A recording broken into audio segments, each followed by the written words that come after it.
கர்த்தருக்கு ஸ்தோத்திரம், தேவனுக்கு மகிமை உண்டாவதாக. ஆண்டவரும் இரட்சகருமான இயேசு கிறிஸ்துவின் நாமத்தில் உங்கள் யாவருக்கும் என் அன்பின் வாழ்த்துக்களை தெரிவித்துக் கொள்கிறேன். இது தேவனின் வார்த்தை வெளிப்படும் நேரம். தேவ செய்தியின் தலைப்பு மிகவும் அதிகமாய் செய்வார். என் அன்பு சகோதரனே சகோதரியே, இந்த நாள்ல கூட மிகவும் அதிகமாய் செய்வார். ஏன் தேவன் நமக்கு மிகவும் அதிகமாய் செய்வார்ன்னு ஏன்னு சொன்னா தேவன் நம்மை மிகவும் அதிகமாய் நேசிக்கிறார். ஹல்லேலூயா. பாருங்க, தன்னுடைய சொந்த குமாரன் என்றே பாராமல் நம்ம எல்லாருக்காகவும் என்ன பண்ணாராம்? பிதாவாகிய தேவன் அவருடைய பிள்ளையே நமக்கு கொடுத்தார். ஹல்லேலூயா. ஆகவே மற்றெல்லாவற்றையும் அருளாதிருப்பது எப்படி என்று சொன்னது போல அவருடைய சொந்த பிள்ளையே நமக்காக கொடுக்கும் பொழுது நாம் கேட்கக்கூடிய இந்த பூமிக்குரிய காரியங்களை செய்வதில் அவருக்கு ஒரு குறையுமே இருக்காது. ஹல்லேலூயா. ஒரு கஷ்டமாவே இருக்காது. ஏன்னு சொன்னா மிகவும் அதிகமாய் நமக்காக செய்யக்கூடிய தேவன். ஹல்லேலூயா.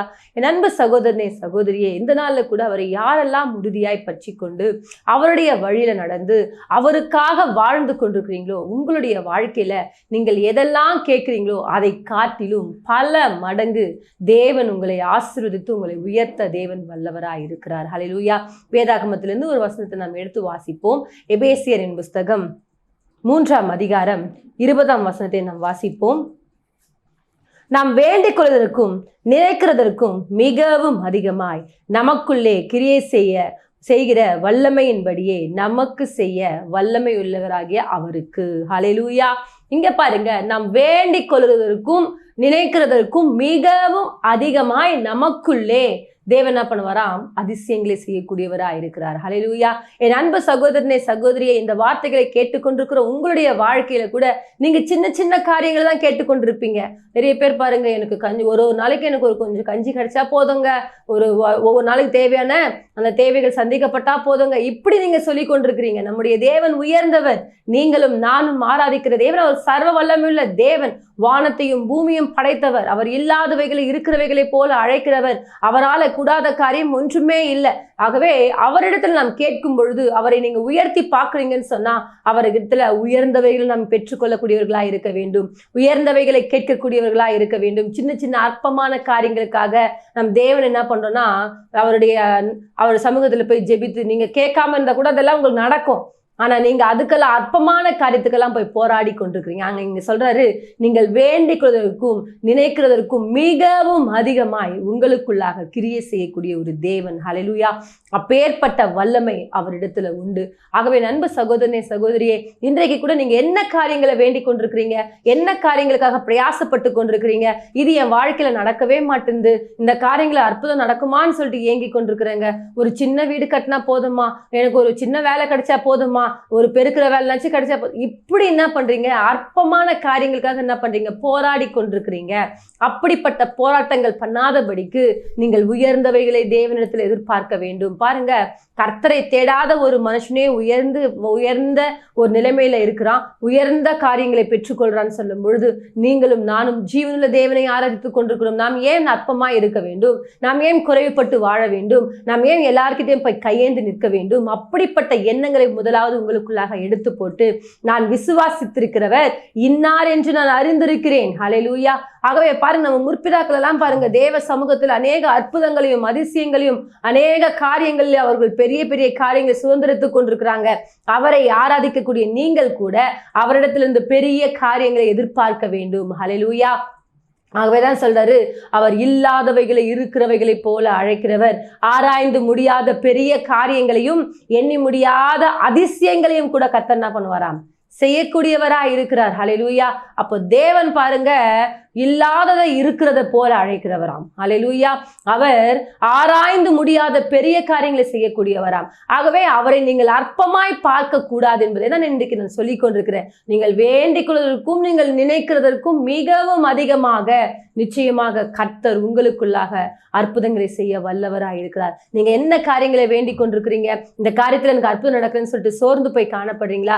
இன்றைக்கு தேவனை உண்மையாய் விசுவாசித்து பாருங்க. இன்றைக்கு கர்த்தர் உங்களுக்கு ஒரு அற்புதத்தை செய்ய வல்லவராய் இருக்கிறார். ஹல்லேலூயா.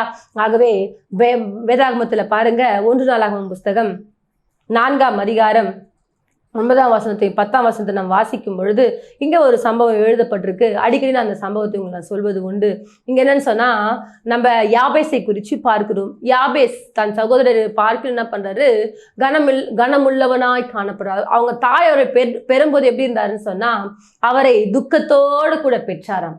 ஆனால் பாருங்க, குறிப்பிட்ட நாட்களுக்கு பிறகு அவர் எப்பொழுது தேவனை அறிந்து கொண்டு தேவ சமூகத்துல போயிட்டு ஆண்டவர் நோக்கி விண்ணப்பம் பண்ண ஆரம்பித்தாரோ, அவன் தன் சகோதரரை பார்க்கிலும் கனம் பெற்றவனாய் மாறினான். அவங்க தாய் என்ன பண்ணிருக்காங்க, துக்கத்தோடு கூட பெற்றேன், இவன் ஏன் பிறந்தான், எதுக்கு எனக்கு வேணான்னு சொல்லிட்டு வேண்டாம் என்று ஒதுக்கப்பட்ட ஒரு மகன் இன்றைக்கு கனமுள்ள பாத்திரமாய் மாறியதற்கு காரணம், யாபேஸ் தேவ சமூகத்துல போயிட்டு கர்த்தரை நோக்கி விண்ணப்பம் பண்ணுகிறார். ஹல்லேலூயா. அதிலேயே 4ஆம் அதிகாரம் 10ஆம் வசனத்தை நீங்கள் வாசிக்கும் பொழுது, யாபேஸ் இஸ்ரவேலின் தேவனை நோக்கி, தேவரீர் என்னை ஆசீர்வதித்து என் எல்லையை பெரிதாக்கி உமது கரம் என்னோடு இருந்து தீங்கி என்னை துக்கப்படுத்தாதபடிக்கு அதற்கு என்னை விலக்கி காத்தருளும் என்று வேண்டிக் கொண்டான். அவன் வேண்டிக் கொண்டதை தேவன் அவனுக்கு அருளி செய்தார். ஹல்லேலூயா.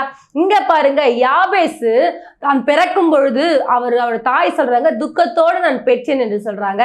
ஆனால் யாபேஸ் வளர்ந்த பிறகு தேவனை நோக்கி என்ன பண்றாரு, ஆண்டவரே என்னை எல்லாரும் என்ன பண்றாங்க, அற்பமா பாக்குறாங்க, என்னை குறைவா பாக்குறாங்கப்பா, நான் கூட என்னை உயர்த்தப்படணும்னு சொல்லிட்டு இந்த மகன் எப்பொழுது பிரயாசப்பட்டு தேவனை நோக்கி விண்ணப்பம் பண்ணி, ஆண்டவரே என்னை ஆசீர்வதித்து என் நிலையை பெரிதாக்கி தீங்கு என்னை துக்கப்படுத்தாதபடிக்கு நீர் என்னை ஆசீர்வதிப்பீங்கன்னு சொன்ன ஆண்டவரே, நான் இப்படி சாட்சியுள்ள ஒரு வாழ்க்கை வாழ்வேன் என்று சொல்லி எப்பொழுது தேவனை நோக்கி விண்ணப்பம் பண்ணினானோ, அந்த விண்ணப்பத்தை கர்த்தர் கேட்டு அவன் வேண்டிக் கொண்டதை தேவன் அவனுக்கு அருளி செய்தார். ஹல்லேலூயா. இப்ப பாருங்க, நாம் ஒன்றுமில்லாதவர்களாய் இன்றைக்கு காணப்படலாம், எல்லாராலும் கனவீனப்படுத்தப்பட்டு காணப்படலாம், எல்லாரும் நம்மை ஒதுக்கி வைத்திருக்கலாம்.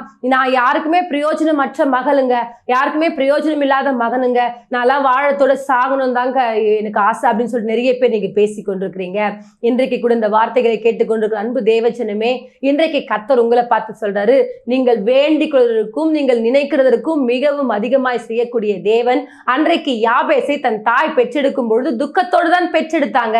ஆனால் அவன் வளர்ந்து தேவனை உறுதியாய் பற்றி கொண்டு தேவனை நோக்கி விண்ணப்பம் பண்ணி தான் ஒரு ஆசீர்வதிக்கப்பட்ட மகனாய், கனமுள்ள ஒரு மகனாய் தன்னை மாற்றிக்கொண்டார். ஹல்லேலூயா.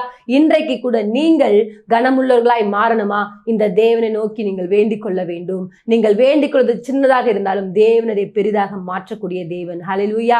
இன்றைக்கு அற்பமான நிலைமையில, ஒதுக்கப்பட்ட நிலைமையில, எல்லாராலும் கைவிடப்பட்ட நிலைமையில வாழ்ந்து கொண்டிருக்கிறீங்களா? கவலைப்படாதீங்க. உங்களுக்கு ஒரு தகப்பன் இருக்கிறார், உங்களுக்கு ஒரு தெய்வம் இருக்கிறார். அவர் உங்களை ஒருபோதும் கைவிட மாட்டார். அன்றைக்கு யோசுவாவோடு கூட கர்த்தர் சொல்றாரு, நான் மோசையோடு கூட இருந்தது போல உன் கூடவும் இருப்பேன், நான் உன்னை விட்டு விலகுவதும் இல்லை, உன்னை கைவிடுவதும் இல்லை. ஹல்லேலூயா.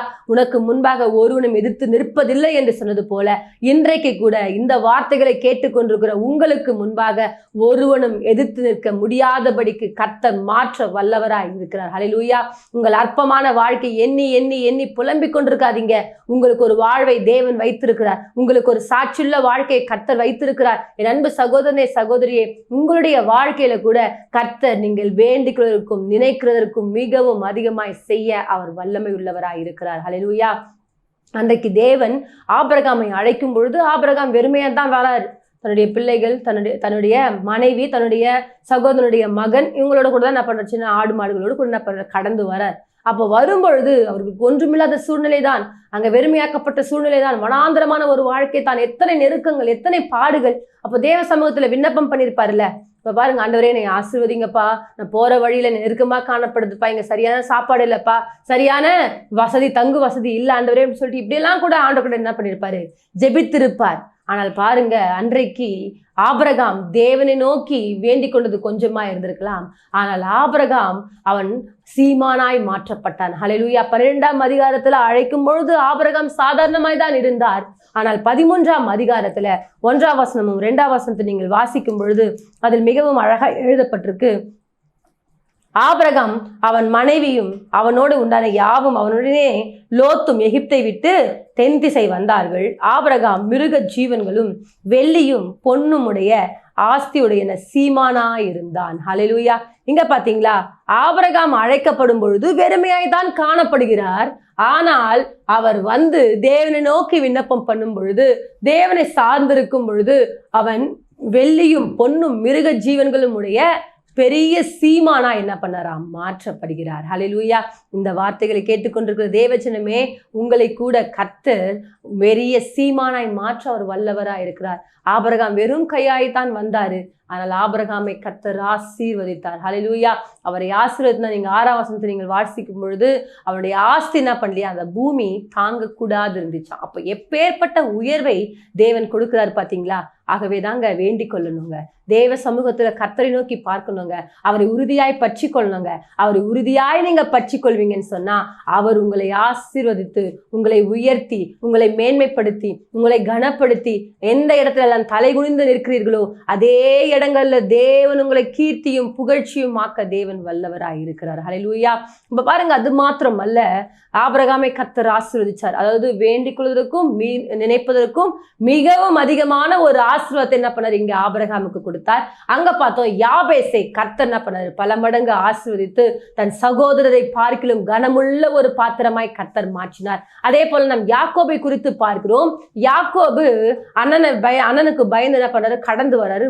வருகிற வழியில ஆண்டவர் நோக்கி என்ன பண்றாரு? என்ன சொல்றாருன்னா, ஆண்டவரே நீர் என்னை ஆசீர்வதித்து நீங்க என்ன பண்ணுங்க, எனக்கு ஒவ்வொரு நாளும் உண்ண உணவும் உடையும் எனக்கு இருப்பிடத்தையும் கொடுத்து என்னை நீங்க சாட்சியா வாழ வைப்பீங்கன்னு சொன்னா நான் என்ன பண்ணுவேன்? உமக்கு ஒரு பலி செலுத்துவேன்னு சொல்லிட்டு தேவனை நோக்கி என்ன பண்ற விண்ணப்பத்தை ஏறெடுக்கிறார். பாருங்க, இவர் அப்படியே போல விண்ணப்பத்தை ஏறெடுத்த பிறகு கொஞ்ச நாள் ஆன பிறகு என்ன பண்றாரு? மாமா வீட்டுல வேலை செய்யறாரு. அந்த இடங்கள்ல கர்த்தர் யாக்கோபை ஆசீர்வதித்தார். ஹல்லேலூயா. நான் வெறும் கோலும் கையுமா தாங்க போனேன். கோலும் கையுமாய் போன என்னை கர்த்தர் இவ்விரு பரிவாரங்களோடு என்னை கடக்க பண்ணினார். ஹல்லேலூயா. அப்ப பாருங்க, யார் ஒருத்தர் தேவ சமூகத்துல ஆசீர்வாதத்துக்காக கெஞ்சி கொண்டிருக்கிறீங்களோ, வேண்டிக் கொண்டிருக்கோ, நீங்க கொஞ்சமா தாங்க கேட்டிருப்பீங்க. ஆனால் தேவன் மிகவும் உங்களை ஆசீர்வதிக்க வல்லவரா இருக்கிறார். எத்தனை பேர் இன்றைக்கு விசுவாசிக்கிறீங்க? இயேசு என்னை மிகவும் என்னை ஆசீர்வதிக்க வல்லமை உள்ள தேவன். ஹல்லேலூயா. அன்றைக்கு நம்ம புறஜாதி, அன்றைக்கு தேவனை தேடாம நம்ம ஏனோ தானே என்ற வாழ்க்கை வாழ்ந்து கொண்டிருக்கும் பொழுதே ஒரு ஆசீர்வாதத்துக்குள்ள இருப்போம் என்று சொன்னால், இந்த ஜீவனுள்ள தேவனை இன்றைக்கு ஆராதித்துக் கொண்டிருக்கிறீங்களே, இன்றைக்கு தேவன் உங்களை ஆசீர்வதிக்க மாட்டாரா? இன்றைக்கு தேவன் உங்களை வழிநடத்த மாட்டாரா? உங்க வாழ்க்கையில கர்த்தர் ஒரு மாற்றத்தை கொடுக்க மாட்டாரா? ஏன் அந்த நம்பிக்கை விசுவாசம் உங்களுக்குள்ளாக இல்லாம போய்விடுது? அநேக நேரங்கள் நான் ஜெபிக்கிறேன், நான் வேதத்தை வாசிக்கிறேன், தேவனுக்கென்று விதைக்கிறேன், ஆலயத்துக்கு சரியாய் போறேன், ஆனா கூட என்னுடைய வாழ்க்கையில நிறைய மாற்றமே இல்லாமல் இருக்குது, நான் ஆசீர்வாதமே இல்லாமல் வாழ்ந்து கொண்டிருக்கிறேன்னு சொல்லிட்டு நிறைய நேரங்களை ஃபீல் பண்ணி கொண்டிருக்கிறீங்களா? உங்களுக்கு தாங்க இந்த வார்த்தை புறப்பட்டு வருது. நீங்கள் வேண்டிக் கொள்வதற்கும் நீங்கள் நினைக்கிறதற்கும் மிகவும் அதிகமாய் உங்களுக்குள்ளாக ஒரு தெய்வம் அற்புதங்களை செய்ய வல்லவராய் இருக்கிறார். மிகவும் அதிகமான அதிசயங்களை நீங்கள் பார்க்க வேண்டுமா? இந்த தெய்வத்தை நீங்கள் உறுதியாய் பற்றி கொள்ள வேண்டும். நம்முடைய முற்பிதாக்கள் அப்படிதாங்க தேவனை உறுதியாய் பற்றி கொண்டாங்க. அவர்கள் உறுதியாய் பற்றி கொண்டது நிமித்தமாகத்தான் தேவன் அவர்களை பல மடங்கு ஆசீர்வதித்தார். யாக்கோபு வெறும் கோலும் கையுமாய் போன மனுஷனை கர்த்தர் இரு பரிவாரங்களோடு நடக்க பண்ணினார். ஹல்லேலூயா. இன்றைக்கு உங்களை கூட கர்த்தர் அப்படியாய் ஆசீர்வதிக்க அவர் வல்லவராய் இருக்கிறார். ஆகவே சோர்ந்து போகாதீங்க. நீங்களும் நானும் ஆராதிக்கிற தேவன் அவர் பிச்சைக்கார ஒரு தெய்வம் கிடையாது. அவர் ஐஸ்வர்ய உள்ளவர். ஹல்லேலூயா. அவர் இல்லாதவைகளை இருக்கிறவைகளை போல அழைக்கிறவர். ஹல்லேலூயா. எவரையும் மேன்மைப்படுத்தவும் பலப்படுத்தவும் அவருடைய கருத்தினால ஆகும். அவரால் கூடாத காரியம் ஒன்றுமே இல்லை. அவர் எளியவனை குப்பையிலிருந்து தூக்கி பிரபுக்களோடும் ராஜாக்களோடும் உட்கார பண்ணுகிற தேவன். ஹல்லேலூயா. உங்களை தேவன் புழுதியிலிருந்து எடுத்துனா பண்ணுவாராம், பிரபுக்களோடும் ராஜாக்களோடும். இதுக்கு எத்தனையோ சாட்சிகள் இந்த பூமியில் நம்ம பார்க்க முடியும். ஒன்றுமே இல்லாதவர்களை தான் தேவன் உயர்த்துவார். ஹல்லேலூயா. எல்லாம் இருக்கிறவங்களை உயர்த்துவதில் தேவன் மேன்மை கிடையாது. ஒன்றுமே இல்லாதவனை அழைத்து அவனை உயர்த்துவது தாங்க நம்முடைய தேவனுடைய வேலை. ஹல்லேலூயா. ஆகவே அந்த தெய்வத்தை ஆராதிக்கக்கூடிய நீங்கள் சோர்ந்து போகாதீங்க.